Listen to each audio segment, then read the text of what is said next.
مساء الخيرات وأهلا وسهلا فيكم متابعينا الأعزاء. وصفتنا اليوم من مطبخ فانيلا سويت كيكة البرتقال. بالبداية رح ناخد حبة برتقال ونقطعها لقطع صغيرة مثل ما واضح بالفيديو. بس انتهينا من تقطيع حبة البرتقال رح نضعها بالخلاط. رح نضيف لها كوب ماء ورح نخلطها لحتى تصير بشكل مزيج.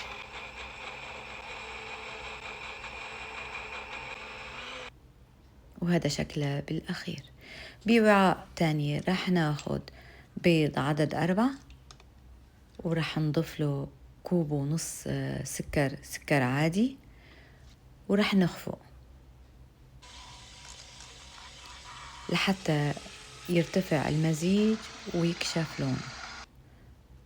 منضيف فانيلا وتلت كوب زيت نباتي ومستمرين بالخفق. رح نضيف مزيج البرتقال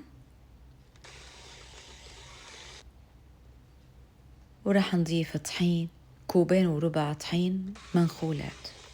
الطحين دائما منضيفه منخول. رح نضيف طحين على مرحلتين ورح نضيف له معلقتين صغار بيكنج باودر.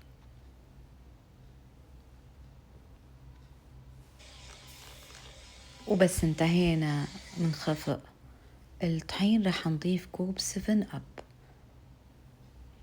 وبهالمرحلة منكون انتهينا من خفق الكيكة.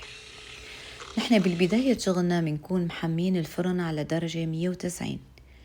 ندهن الصينية بالزبدة ومنحط لها ورق الزبدة، وللحواف كمان منحط ورق زبدة. رح نخبزها على الرف الوسط حوالي 40 دقيقة درجة الحرارة 190. طبعا على الرف الوسط. رح نتأكد انه استوت بعود الخشب، نقدر نعرف انه استوت. اذا ما استوت بنتركها 5 دقايق اضافيات. بس بردت الكيكة رح ننزع ورق الزبدة ورح نجهز السكر المكرمل. رح ناخد 4 معالق سكر كبار ونحطهم على النار لحتى يتكرملوا. رح نضيف لهم قطع الزبدة، قطعة صغيرة زبدة، ورح نضيف نص كوب 7 أب رح نضيفه على دفعتين. هاي الدفعة الثانية من السفن الأب.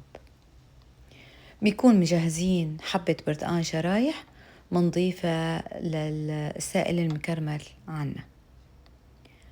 منقلبون ومنتركون يغلوا على النار حوالي 10 دقايق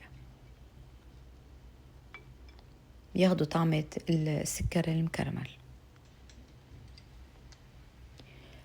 الباقي عنا السائل منضيف له نص كوب عصير برتقان ومنتركه يغلي 10 دقايق. أخذنا حبات البرتقان المكرملة ومنصفهم على سطح الكيكة ومنضيف لهم السائل المكرمل اللي بيحوي عصير البرتقان والسفن أب.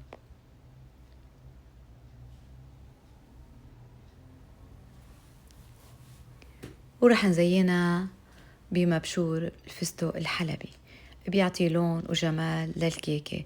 لون الفستق مع لون الأورانج بيعطي جمال. وهون بتكون وصفتنا خلصت. بتمنى تتابعوا وصفات مطبخ فانيلا سويت وأهلا وسهلا فيكم.